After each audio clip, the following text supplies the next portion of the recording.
بسم اللہ الرحمن الرحیم۔ سورۃ المائدہ یہ مدنی سورت ہے، 120 آیات اور 16 رکوع ہیں۔ صلح حدیبیہ کے بعد، سورۃ الفتح کے بعد سن 6 ہجری کے آخر اور سن 7 ہجری کے شروع کے اندر یہ سورت نازل ہوئی۔ اس سورت کے اندر ملکی طور پر، سیاسی طور پر، مذہبی طور پر، تمدنی طور پر زندگی گزارنے کے آداب، احکامات، کن طریقوں سے ملک چلتا ہے، سیاست کیسے ہوتی ہے، کس طریقے سے انسان کے تمام شعبۂ زندگی کے نظام مرتب ہوتے ہیں، اس کے متعلق احکامات ہیں۔ ابتدا اللہ تعالیٰ ایمان والوں کو مخاطب کر کے فرما رہے، یا ایھا الذین آمنوا اوفوا بالعقود، اے ایمان والو اپنی عقود، اپنے معاملات کو، اپنے عہد کو پورا کیا کرو۔ اس سے وہ عہد اور وہ وعدے بھی مراد ہیں جو انسان نے اللہ سے کیے ہیں کہ اس دنیا میں جا کر وہ اللہ کو بھولے گا نہیں، دنیا کی رنگا رنگ رنگینیوں میں کھو کر اللہ کو بھولے گا نہیں، اور اس سے جو آپس کے معاملات ہیں وہ بھی مراد ہیں کہ انسان جب ایک دوسرے مسلمان دوسرے مسلمان سے کوئی معاملہ کرے تو اس معاملے کی پاسداری کرے، اس معاملے کو نبھائے۔ یہ نہیں کہ وعدہ کیا اور توڑ دیا، ایک اس کے ساتھ معاہدہ کیا، اس معاہدے کو درمیان میں چھوڑ دیا، ایسی بات نہیں۔ ایمان والو اپنے تمام معاملات کو، عہد کو پورا کیا کرو۔ اس کے بعد اللہ تعالیٰ نے ایمان والوں کو دوبارہ مخاطب کر کے جو اس زمانے کے حج کے قواعد و ضوابط تھے کہ ہدی لے کر جایا کرتے تھے، اس کے متعلق فرمایا۔ شکار کے احکامات کا ذکر کیا۔ آیت نمبر 2 میں اس بات کا ذکر کیا کہ وَتَعَاوَنُوا عَلَى الْبِرِّ وَالتَّقْوَىٰ، کہ نیکی اور تقوی کے اوپر ایمان والوں کو چاہیے کہ ایک دوسرے کے ساتھ تعاون کیا کریں، ایک دوسرے کی معاونت اور مدد کیا کریں، لیکن جہاں پر بات گناہ کی آئے تو وہاں پر ایک مسلمان دوسرے مسلمان کی ہرگز مدد نہ کرے اور اللہ سے ڈرے۔ ان اللہ شدید العقاب، اللہ کا غصہ بڑا سخت ہے۔ اس کے بعد اللہ تعالیٰ نے آیت نمبر 3 کے اندر اس بات کا تذکرہ کہ جو چیزیں حرام ہیں ان میں سے کچھ چیزوں کا تذکرہ کیا۔ وہ جانور جو کہ پہاڑوں سے گر جائے، آپس کے اندر ٹکرا کر مر جائیں، وہ جانور جن کو پھندا لگ جائے، ان کے کھانے سے اللہ تعالیٰ نے منع فرمایا۔ اسی طریقے سے وہ جانور جس کو دوسرا درندہ کھا لے، اس کو بھی کھانے سے منع فرمایا۔ ہاں، اس بات کا ذکر ہوا کہ اگر تم کسی کو شکار کرو اور شکار کرنے کے بعد وہاں پر جا کر اس جانور کے اندر زندگی کی رمق موجود ہے، پھر تم اس کو دوبارہ ذبح کر کے اس کو کھا سکتے ہو۔ اس کے بعد اللہ تعالیٰ نے اس بات کا تذکرہ فرمایا کہ کون کون سے معاملات تمہارے لیے جائز ہیں، کن کا کھانا تمہارے لیے حلال ہے، کون سی عورتیں تمہارے لیے حلال ہیں۔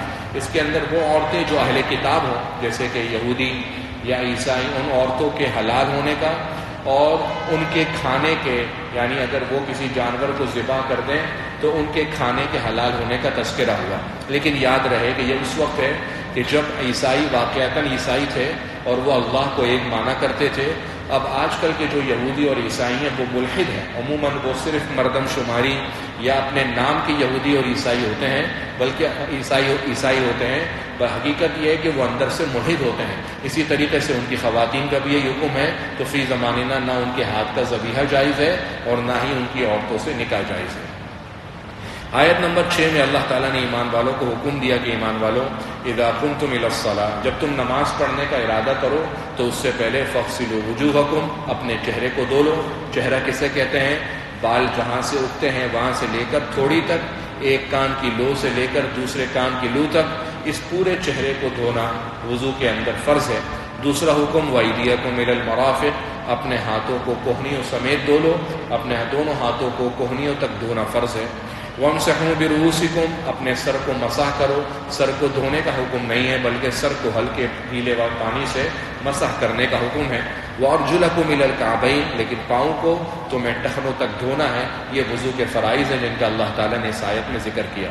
لیکن وَإِن كُنتُمْ جُنُبًا فَطَّهَّرُوا، اگر تم جنبی ہو، تم پر غسل فرض ہے، تو اس صورت کے اندر صرف وضو سے کام نہیں چلے گا بلکہ تم کو خوب پاکیزگی کے ساتھ غسل کرنا پڑے گا کہ تمہارے جسم کا کوئی بال بھی خشک نہ رہے۔ جب مکمل طور پر پاکیزگی اختیار کرو گے تو پھر تم پاک ہو جاؤ گے، ورنہ تم پاک صرف وضو کرنے سے جہاں پر غسل کرنا فرض ہے وہاں پر وضو کرنے سے پاکی نہیں ملے گی۔ ساتھ ہی اس بات کا ذکر فرمایا کہ اگر تم بیمار ہو اور بیماری ایسی ہو کہ ڈاکٹر نے کہا ہو کہ اگر تم نے اس بیماری کے اندر پانی کے قریب گئے تو تم اپنی جان سے ہاتھ دھو بیٹھو گے، یہ تمہارا مرض بڑھ جائے گا، یا تم سفر کے اندر ہو اور سفر کے اندر ہو وہاں پر بالکل بھی آس پاس 48 میل تک پانی میسر نہیں ہے، اور اس صورت کے اندر تم کو اس بات کا حکم دیا اور آسانی بتائی جاتی ہے کہ اگر پانی نہ ہو تو پاکیزہ مٹی کے ساتھ تیمم کر لو، اور وہاں پر 4 فرض نہیں بلکہ 2 ہی فرض ہیں کہ صرف چہرہ اور ہاتھوں کو مٹی سے تیمم کرنا ہے، اس بات کا ذکر کیا، اور اس بات کا بھی ذکر کیا کہ یہ سب اللہ تعالیٰ تمہاری آسانی کے لیے کرتے ہیں۔ آیت نمبر 8 میں اللہ نے ایمان والوں کو مخاطب کر کے فرمایا، ایمان والو اللہ کے لیے گواہ جب تم کو بنایا جائے تو گواہی جب بھی دو انصاف کی بنیادوں پر دو۔ تم کسی قوم کی تمہارے ساتھ دشمنی ہے تو اس کا مطلب یہ نہیں ہے کہ تم ان کے ساتھ عدل نہ کرو، بلکہ تمہاری کسی قوم سے بنتی نہیں ہے، تمہاری کسی فرد سے بنتی نہیں ہے، تمہاری کسی شخص سے بنتی نہیں ہے، لیکن جب تمہیں گواہی دینی ہو تو اگرچہ اس کے حق میں جا رہی ہو تو تمہاری کسی قوم سے دشمنی تمہیں اس بات پر مجبور نہ کر دے کہ تم عدل نہ کرو۔ اعدلوا هو اقرب للتقوى، ہر موقع پر عدل و انصاف سے کام لو، یہ تقوی کے زیادہ قریب ہے۔ اس کے بعد اللہ تعالیٰ نے اس بات کا تذکرہ فرمایا کہ جو لوگ بنی اسرائیل کے ساتھ جو اللہ نے عہد لیا تھا اس بات کا تذکرہ ہوا۔ آیت نمبر 27 کے اندر حضرت آدم علیہ السلام کے 2 بیٹے حابیل اور قابیل کا تذکرہ ہوا کہ یہ دونوں حضرت آدم علیہ السلام کے بیٹے تھے، لیکن قابیل کو حابیل سے حسد ہوا، اور حسد ایسے ہوا کہ اس زمانے کے اندر جو قربانی کی جاتی تھی اس کی قبولیت کی نشانی یہ ہوتی تھی کہ اس قربانی کے جانور کا گوشت کاٹ کر پہاڑ کی چوٹی پر رکھ دیا جاتا تھا، اللہ کی جانب سے آسمان سے ایک آگ آتی تھی جو اس کو جلا دیتی تھی، جس سے پتہ لگتا تھا کہ یہ قربانی قبول ہو گئی۔ تو ہوا یہ کہ قابیل کی قربانی قبول نہیں ہوئی، حابیل کی قربانی قبول ہو گئی۔ تو اس قابیل کو حضرت آدم علیہ السلام کے ایک بیٹے قابیل کو اپنے دوسرے بھائی سگے بھائی حابیل سے حسد ہو گیا، اور اس کے اندر اس نے اپنے بھائی سے کہا لاقتلنک، کہ میں تجھے قتل کر دوں گا۔ تو سامنے بھائی نے کہا کہ بھائی اس میں میرا تو کچھ نہیں ہے، اگر تمہاری تو قربانی قبول نہیں ہوئی تو اس میں کیا کر سکتا ہوں؟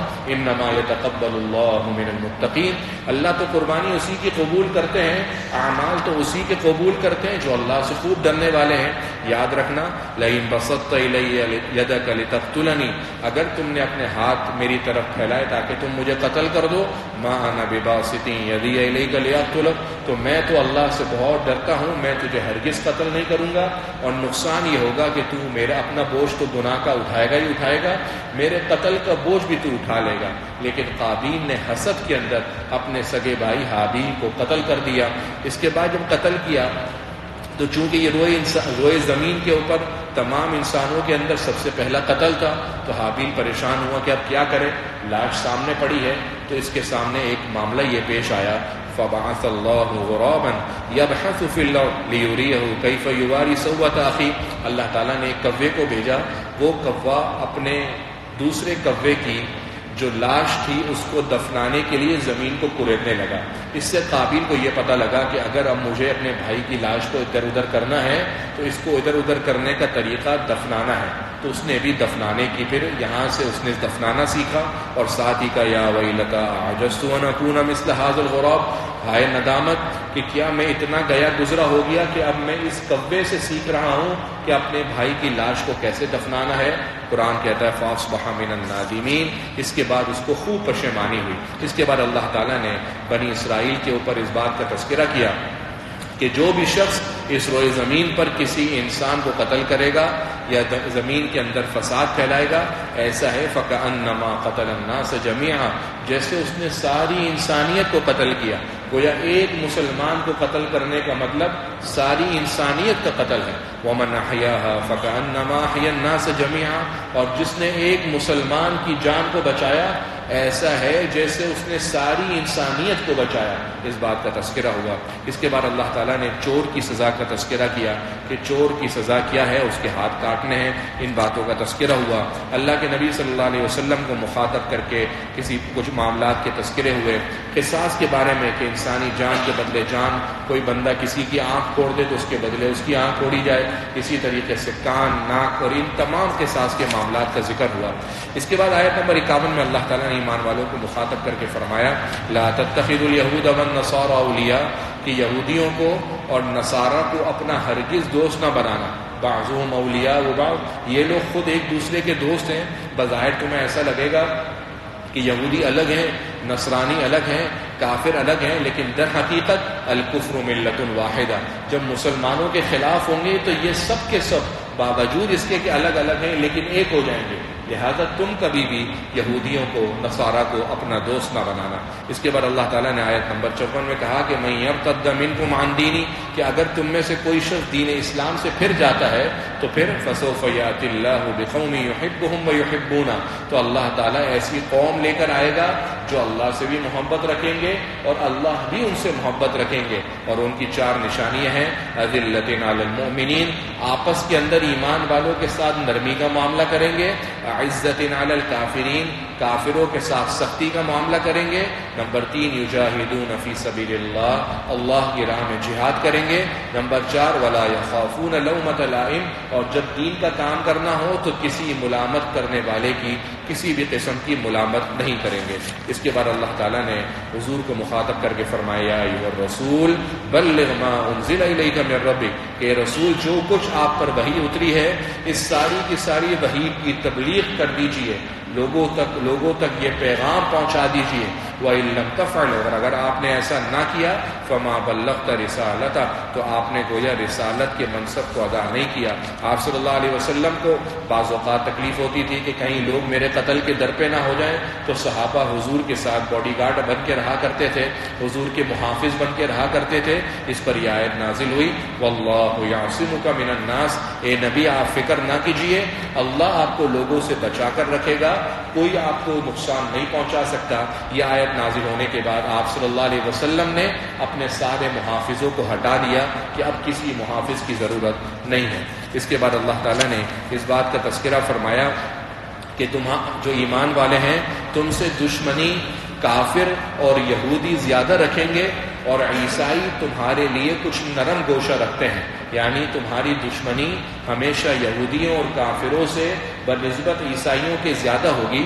لیکن اس کا مطلب اسی وقت ہے کہ جب یہ قرآن اترا جا رہا تھا، ورنہ اس کے بعد بہت عرصے تک عیسائیوں نے بھی مسلمانوں کے ساتھ انتہائی غلط سلوک کیا ہے. لیکن جب قرآن اترا جا رہا تھا اس وقت کی بات ہے کہ یہ مشرکین اور یہود یہ مسلمانوں کے زیادہ مخالف ہوا کرتے تھے. اور ساتھ ہی اللہ نے فرمایا کہ نبی آپ دیکھیں گے کہ عیسائی آپ کے متعلق کچھ نرم گوشہ رکھتے ہیں. اور ان کی نشانی آیت نمبر 83 میں اللہ نے یہ بتائی وَإِذَا سَمِعُوا مَا أُنزِلَ إِلَى الرَّسُولِ، کہ جب یہ قرآن مجید کو سنتے ہیں تو باوجود اس کے کہ یہ عیسائی ہیں، آپ دیکھیں گے تَرَىٰ أَعْيُنَهُمْ تَفِيضُ مِنَ الدَّمْعِ، تو یہ ان کی آنکھیں خوب آنسو بہا رہی ہوں گی اللہ کا کلام سن کر، یہ خوب رو رہے ہوں گے مِمَّا عَرَفُوا مِنَ الْحَقِّ، کیونکہ یہ حق بات کو پہچان لیتے ہیں. اس کے بعد اللہ تعالیٰ نے قسموں کے متعلق تذکرہ کیا کہ وہ قسم جو مستقبل کے زمانے کے اندر کھائی جائے اور یوں کہا جائے کہ اللہ کی قسم میں ایسا کروں گا، اور بعد میں آدمی وہ کام نہ کر سکے تو اس صورت کے اندر اس کو کفارہ دینا ہوگا. اور کفارہ کیا ہے؟ اطعام 10 مساکین من اوسط ما تطعمون اہلیکم، قسم کا کفارہ یہ ہے کہ جو کھانا تم عموماً کھاتے ہو وہ کھانا 10 الگ الگ مسکینوں کو کھلانا ہے. او کسوتہم، یا پھر جو تم عموماً کپڑے پہنتے ہو 10 الگ الگ مسکینوں کو وہ کپڑے پہنانے ہیں. او تحریر رقبہ، یا پھر ایک غلام کو آزاد کرنا ہے. فی زمانہ چونکہ غلام ہے ہی نہیں تو صرف اور صرف 2 ہی صورتیں بچتی ہیں. اس کے بعد اللہ نے فرمایا واحفظوا ایمانکم، اپنی قسموں کی پاسداری کیا کرو، اپنی قسموں کا خیال رکھا کرو. آیت نمبر 90 میں اللہ تعالیٰ نے اس بات کا تذکرہ کیا کہ شراب، جوا اور دوسرے اس قسم کے معاملات شیطانی عمل کے ہیں اور بہت گندے ہیں. فَاشْتَنِبُوا، ان سے بچ کے رہو، لَعَلَّكُمْ تُفْلِحُونَ، تاکہ تم کامیاب ہو جاؤ. اور یہ سب شیطان تم کو اس لیے دیتا ہے، ان چیزوں کے اندر تمہیں اس لیے مبتلا کرتا ہے تاکہ تم کو نماز سے اور اللہ کے ذکر سے غافل کر دے. اس کے بعد اللہ تعالیٰ نے آیت نمبر 98 کے اندر اس بات کا تذکرہ کیا اعلموا ان اللہ شدید العقاب. عموماً ہمارے یہاں بہت سارے لوگ سمجھتے ہیں کہ کوئی بھی غلط کام کر لیں اور ان کو سمجھایا جائے کہ بھئی یہ تو غلط کام ہے، ایسا نہ کرو، تو جواب کے اندر وہ کہتے ہیں کہ بھئی اللہ غفور الرحیم ہے. اس آیت کے اندر اس بات کا تذکرہ ہے اعلموا ان اللہ شدید العقاب، جان لو کہ اللہ کا غصہ، اللہ کی پکڑ، اللہ کی گرفت بھی بہت سخت ہے. وَأَنَّ اللَّهَ غَفُورٌ رَحِيمٌ، اور اللہ معاف کرنے والا بھی ہے۔ اس کا مطلب یہ نہیں ہے کہ اللہ کی معافی کی سوچ سوچ کر آدمی گناہ کرنے پر جری ہو جائے، بلکہ جیسے اللہ معاف کرنے والا ہے وہیں پر اسی اللہ کی پکڑ بہت اور گرفت بہت سخت ہے۔ اس کے بعد اللہ تعالیٰ نے وصیت کے احکامات کا تذکرہ کیا، حضرت عیسیٰ علیہ السلام کا اور اللہ کا قیامت کے دن جو مکالمہ ہوگا اس بات کا تذکرہ کیا۔ سورۃ الانعام یہ وہ سورت ہے جو ایک ساتھ نازل ہوئی ہے۔ قرآن مجید کی عموماً صورتیں اور پورا قرآن 23 سال کے عرصے کے اندر تقریباً 22 سال 9 مہینے کے اندر نازل ہوا ہے، لیکن سورہ انعام قرآن مجید کی وہ صورت ہے جو پوری کی پوری باوجود اس کے کہ سوا پارے کے اوپر مشتمل ہے، اس کے باوجود ایسی صورت ہے کہ جو ایک ساتھ نازل ہوئی، اور جب یہ صورت نازل ہوئی تو 70,000 فرشتے اس سورۃ الانعام کو لے کر اترے۔ الحمدللہ الذی خلق السماوات والارض، اس کی ابتدا اس بات سے کہ تمام تعریف ہے اس اللہ کے لیے جس نے آسمانوں اور زمین کو بنایا، وجعل الظلمات والنور، اندھیرے اور روشنی بنائی۔ ہونا تو یہ چاہیے تھا کہ سب اللہ کے سامنے سر تسلیم خم کر دیتے، اللہ فرماتے ہیں پھر کافروں کو کیا ہوا کہ وہ اپنے رب سے دور ہو جاتے ہیں۔ اس کے بعد اللہ تعالیٰ نے اس بات کا تذکرہ فرمایا کہ قیامت کے دن اللہ فرماتے ہیں کہ ہم ان سب کو کافروں کو جمع کریں گے، اور وہ لوگ جنہوں نے اللہ کے ساتھ شرک کیا ہم ان سے کہیں گے اَيْنَ شُرَكَاؤُكُمُ الَّذِينَ كُنتُمْ تَزْعُمُونَ، وہ شرکا لے کر آؤ، وہ شرکا لے کر آ جاؤ جن کے بارے میں تم دنیا میں گمان کرتے تھے کہ وہ اللہ کے شریک ہیں۔ تو اس وقت وہ جھوٹ بول کر اللہ سے کہیں گے کہ واللہ ربنا ما كنا مشرکین، اللہ کی قسم ہے ہمارے رب ہم نے تو گناہ کیا ہی نہیں ہے، ہم نے تو شرک کیا ہی نہیں۔ اللہ فرماتے ہیں انظر کیف کذبوا علی انفسہم، دیکھو آج یہ لوگ کیسے اپنے آپ کے اوپر جھوٹ باندھ رہے ہیں۔ آیت نمبر 27 میں اللہ نے اس بات کا تذکرہ کیا کہ اے نبی آپ قیامت کے دن دیکھیں گے اذ وقفوا علی النار، جب مجرموں کو اور جرم کرنے والوں کو، گنہگاروں کو آگ کے سامنے کھڑا کیا جائے گا تو یہ مجرم اللہ سے کہیں گے یا لیتنا نرد، اے اللہ آپ ہمیں دنیا کے اندر واپس لوٹا دیجئے، ہم دنیا کے اندر جا کر اچھے ہو جائیں گے۔ اللہ فرماتے ہیں وَلَوْ رُدُّوا لَعَادُوا لِمَا نُهُوا عَنْهُ، یہ گناہ کر کر کے اتنے جری ہو چکے ہیں، اتنے ضدی ہو چکے ہیں کہ اگر ان کو دنیا میں واپس لوٹا بھی دیا جائے تو جن چیزوں کا اللہ نے منع کیا ہے دوبارہ دنیا کے اندر جا کے وہ کریں گے۔ اور وجہ یہ ہے کہ وہ تو یوں کہتے تھے دنیا کے اندر ان ہی الا حیاتنا الدنیا، کہ بس ہماری یہ دنیا کی زندگی 4 دن کی ہے، جو کرنا ہے اس کے اندر جتنے موج کرنی ہے کر لو، وما نحن بمبعوثین، ہم کو تو قیامت کے دن اٹھایا ہی نہیں جائے گا۔ لیکن اللہ فرماتے ہیں ان کو قیامت کے دن اٹھایا جائے گا اور ان سے ان کے تمام اعمال کی باز پرس ہوگی۔ اس کے بعد اللہ تعالیٰ نے اس بات کا تذکرہ آیت نمبر 42 میں فرمایا کہ ہم جب انسان کوئی غلط کام کرتا ہے، مسلمان کوئی گناہ اور جرم کرتا ہے، فَأَخَذْنَاهُمْ بِالْبَأْسَاءِ وَالضَّرَّاءِ، ہم اس کو مالی مصیبتوں میں ڈال دیتے ہیں، آزمائشوں میں جکڑ دیتے ہیں، اور اس مالی مصیبتوں میں اور آزمائشوں میں جکڑنے کا مقصد یہ ہوتا ہے لَعَلَّهُمْ يَتَضَرَّعُونَ، تاکہ وہ اللہ کے سامنے خوب گڑ گڑا کر اللہ سے توبہ اور استغفار کر کے دوبارہ اللہ سے قریب ہو جائے۔ اللہ سے دور ہو گیا تھا تو یہ مصیبتیں اس پر آئیں تو یہ مصیبتیں جب دیکھے تو اللہ کے قریب ہو جائے۔ اور اللہ فرماتے ہونا تو یہ چاہیے تھا کہ جب ان پر ہمارا عذاب نازل ہوتا یہ اللہ کے ساتھ خوب گریہ زاری کرتے، لیکن ان کے دل اتنے سخت ہو گئے کہ فلما نسوا ما ذکروا بہ، اللہ فرماتے ہیں کہ جب یہ سب کچھ بھول گئے، اب ان کو اللہ یاد ہی نہ رہا، وہ گناہوں کے اندر گناہ کرتے رہے، گناہوں کے دلدل میں پھنستے رہے۔ فتحنا علیہم ابواب کل شیء، اب ہم نے ان پر دنیا کی تمام نعمتوں کے دروازے کھول دیے۔ پہلے مسلمان تھے، کوئی گناہ ہوا تو اللہ تعالیٰ نے مصیبتیں بھیجی، آزمائشیں بھیجی، تکلیفیں بھیجی تاکہ اللہ کی طرف رجوع کریں، لیکن جب انہوں نے اللہ کی طرف رجوع نہیں کیا تو اللہ فرماتے ہیں پھر ہم نے ان پر تمام نعمتوں کے دروازے کھول دیے، ہر قسم کی نعمت ان کو میسر کی، کوئی تکلیف نہیں، کوئی مصیبت نہیں۔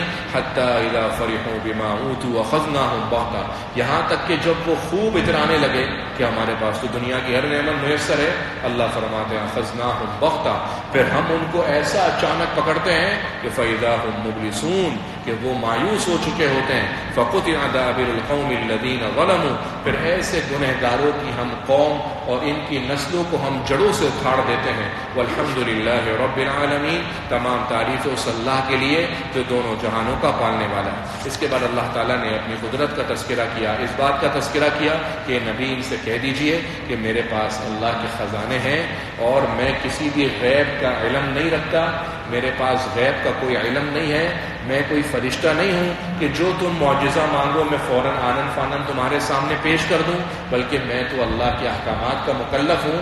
میرا رب جو حکم مجھے دیتا ہے، اگر وہ معجزہ کا حکم دے گا تو میں دکھاؤں گا، نہیں دے گا تو میں کوئی فرشتہ نہیں ہوں کہ میں جو تمہارا معجزہ تم مانگو وہ تمہیں مل جائے۔ اس کے بعد اللہ تعالیٰ نے مزید اپنی قدرت کا تذکرہ کیا، اس بات کا تذکرہ کیا کہ جب تم مشکلات میں پھنستے ہو، اللہ کو پکارتے ہو تو اللہ تعالیٰ ہی تمہیں مشکلات سے نکالتے ہیں۔ اس کے بعد اللہ تعالیٰ نے حضرت ابراہیم علیہ السلام کی جو انہوں نے اپنے والد سے مکالمہ کیا کہ ابا جان آپ تو بتوں کو اپنا معبود بنا کے رکھے ہیں، اس پورے کے پورے مکالمے کا تذکرہ ہوا۔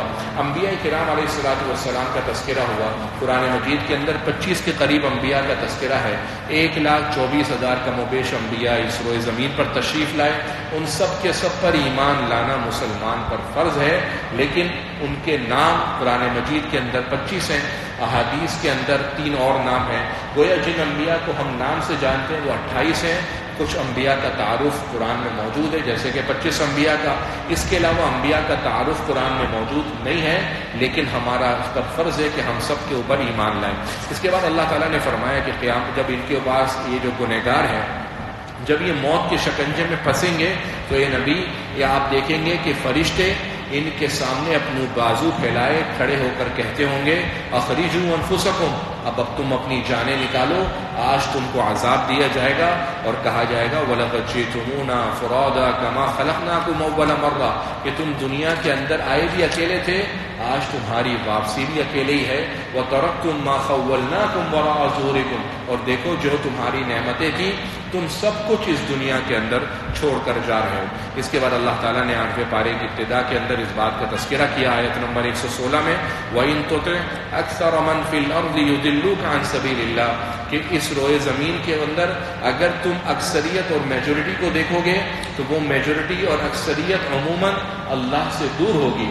اس سے پتہ لگا کہ اس بات کا کوئی معیار نہیں ہے کہ کون لوگ ہیں، کتنے لوگ ہیں اور کیا کر رہے ہیں، معیار یہ ہے کہ کیا صحیح ہے اور کیا غلط۔ عموماً لوگوں کو کوئی بات سمجھائی جاتی ہے کہ بھائی یہ نہ کریں یہ غلط ہے، تو سامنے سے بطور دلیل کہتے ہیں یہ تو سب کر رہے ہیں، بھائی سب کر رہے ہیں یہ دلیل نہیں ہے۔ اللہ تعالیٰ اس آیت میں یہی سمجھا رہے ہیں کہ اگر تم زمین کے اندر میجورٹی اور اکثریت کو دیکھو گے تو وہ عموماً اللہ کے راستے سے بھٹکی بھی ہوتی ہے۔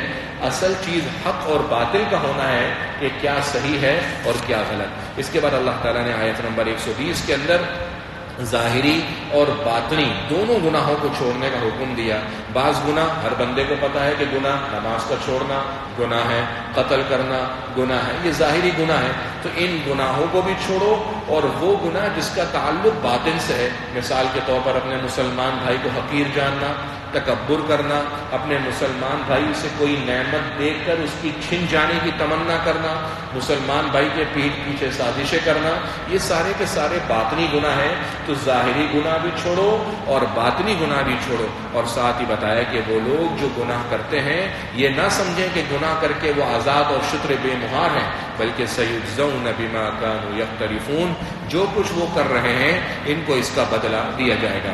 آیت نمبر 125 کے اندر اللہ نے اس بات کا تذکرہ فرمایا کہ جب اللہ ارادہ کرتا ہے کہ اللہ کسی کو ہدایت دے تو اللہ اس کا سینہ اسلام کے لیے کھول دیتا ہے۔ اللہ جسے ہدایت دینا چاہے، اللہ جسے راہ راست پر لانا چاہے، اللہ اس کا سینہ اسلام کے لیے کھول دیتا ہے۔ جب یہ آیت نازل ہوئی تو حضرت عبداللہ ابن مسعود رضی اللہ عنہ حضور صلی اللہ علیہ وسلم کے پاس گئے اور کہنے لگے حضور کیا نشانی ہے اس بات کی کہ ہمارا سینہ کھل گیا ہے، اس کی کیا علامات ہے؟ تو آپ صلی اللہ علیہ وسلم نے شرح صدر یعنی ہدایت کے لیے سینے کا کھل جانا، اس کی 3 نشانیاں بتائیں۔ نمبر 1 التجافی عن دار الغرور، کہ یہ شخص دھوکے والے گھر یعنی دنیا سے کنارہ کشی اختیار کرنے لگتا ہے۔ والانابہ الی دار الخلود، ہمیشہ کے گھر یعنی آخرت کی طرف رجوع کرنے لگتا ہے۔ اور تیسری نشانی بتائی والتأہب للموت قبل النزول، کہ مرنے سے پہلے مرنے کی تیاری کے اندر لگ جاتا ہے. اور اس کے مقابلے میں اللہ نے فرمایا وَمَن يُرِدْ أَن يُضِلَّ کہ جس کو اللہ گمراہ کرنا چاہے يَجْعَلْ صَدْرَهُ ضَيِّقًا حَرَجًا اللہ اس کے سینے کو انتہائی تنگ کر دیتا ہے اور اس کا سینہ اتنی وحشت کے اندر پڑ جاتا ہے كَأَنَّمَا يَصَّعَّدُ فِي السَّمَاءِ جیسا کہ وہ آسمان کے اندر چڑھ رہا ہے. سائنسی تحقیقات سے یہ بات ثابت ہے، اگرچہ ہمارا اس پر ایمان لانا فرض نہیں ہے، لیکن سائنسی تحقیقات یہ بتاتی ہیں کہ انسان جتنا زمین سے اوپر جائے گا اس کے اندر آکسیجن کی کمی ہوتی جائے گی اور اس کی آکسیجن کم ہوتے ہوتے اس کا سانس گھٹ جائے گا. اسی طریقے سے اللہ فرماتے ہیں کہ جب اللہ کسی کو گمراہ کرنا چاہتا ہے تو اس کا سینہ اسلام اور ایمان کے لیے اتنا تنگ کر دیتا ہے جیسا کہ وہ شخص آسمانوں پر چڑھ رہا ہے. اللہ تعالیٰ فرماتے ہیں یہ تیرے رب کا سیدھا رستہ ہے جو قرآن کا ہے، اور اللہ نے اس کے اندر قرآن میں تمام احکامات کو تفصیل سے بیان کر دیا ہے. اللہ تعالیٰ مجھے اور آپ کو عمل کرنے کی توفیق نصیب فرمائے. الحمدللہ رب العالمین، لا الہ الا اللہ الحلیم الکریم، لا الہ الا اللہ رب العرش العظیم، والحمدللہ رب العالمین. اللهم صل على سيدنا محمد عبدك ورسولك وصل على المؤمنين والمؤمنات والمسلمين والمسلمات الأحياء منهم والأموات إنك على كل شيء قدير مجيب الدعوات. اے اللہ قرآن مجید کے پیغام جو سنا گیا ہم سب کو اس پر عمل کرنے کی توفیق نصیب فرما. اے اللہ ارحم الراحمین ہمارے اس بیٹھنے کو اپنی بارگاہ میں قبول فرما. اے اللہ ہمارے اس بیٹھنے کو ہمارے گناہوں کی معافی کا ذریعہ بنا. اے اللہ ہمارے اس بیٹھنے کو ہمارے مسائل کے حل ہونے کا ذریعہ بنا. اے اللہ ہم سب کا سینہ اسلام کے لیے کھول دیجئے. اے اللہ ہم سب کا سینہ اسلام کے لیے کھول دیجئے. اے اللہ ہم سب کا سینہ اسلام کے لیے کھول دیجئے. اے اللہ ارحم الراحمین ہمارے تمام اگلے پچھلے گناہوں کو معاف فرما، لغزشوں کوتاہیوں کو درگزر فرما. آپ صلی اللہ علیہ وسلم جو دین لے کر آئے اس پر چلنا ہم سب کے لیے آسان فرما. خیر والی جتنی بھلائیاں آپ سے آپ صلی اللہ علیہ وسلم نے مانگی ہیں نصیب فرما. جن شرور و فتن سے تیرے محبوب صلی اللہ علیہ وسلم نے تجھ سے پناہ مانگی ہم سب بھی تیری پناہ میں آنا چاہتے ہیں. اللہ اپنی پناہ نصیب فرما. اے اللہ ہم سب کو جہنم سے خلاصی نصیب فرما، عذاب قبر سے خلاصی نصیب فرما، اچھی موت پاکیزہ موت نصیب فرما، مرتے وقت کلمہ طیبہ پڑھنا نصیب فرما. اے اللہ اسلام پر موت نصیب فرما، ایمان پر موت نصیب فرما. قیامت کے دن حضور کی شفاعت نصیب فرما. حضور کے دست مبارک سے حوض کوثر کا پانی نصیب فرما. قیامت کے دن بغیر حساب کتاب کے جنت میں داخلہ نصیب فرما. قیامت کے دن کی سختی سے گرمی سے ہم سب کی حفاظت فرما. اے اللہ ارحم الراحمین ہمارا رات میں تراویح میں کھڑا ہونا، دن میں بھوکا پیاسا رہنا، یہ سب آپ کے لیے ہے. اللہ اپنی بارگاہ میں قبول و منظور فرما. اس کے نیک اثرات ثمرات ہم پر، ہمارے خاندان پر، ہمارے والدین بیوی بچوں پر ظاہر و باہر فرما. اے اللہ ارحم الراحمین گناہوں کی نحوستوں سے، بدعملیوں سے، گناہوں کے نحوستوں سے ہم سب کی حفاظت فرما. اے اللہ ارحم الراحمین فلسطین کے مظلوم مسلمانوں کی مدد فرما، غزہ کے مجاہدین کی مدد فرما، کامیابی اور کامرانی ان کے مقدر فرما، ان کے مخالفین کو نیست و نابود فرما. جو لوگ ان کی مدد کر رہے ہیں ان کے مخالفین کی، یا اللہ ان کو بھی ہدایت کاملہ نصیب فرما. ان کے مقدر میں ہدایت نہیں ہے اللہ، ان کے ناپاک وجود کو اس زمین سے نیست و نابود فرما. اے اللہ ہماری دعاؤں کو اپنی بارگاہ میں قبول فرما. ہمارے والدین پر رحم فرما، ہمارے بچوں پر رحم فرما. اے اللہ اس پوری امت کے لیے خیر اور ہدایت کے فیصلے فرما. اے اللہ اس پوری امت پر رحم فرما، ملک پاکستان پر رحم فرما. اے اللہ شہر کراچی پر رحم فرما. اے اللہ ہم سب پر رحم فرما. اے اللہ ہم سب پر رحم فرما. اے اللہ ہم سب پر رحم فرما. سبحان ربک رب العزت عما یصفون وسلام علی المرسلین والحمد للہ رب العالمین.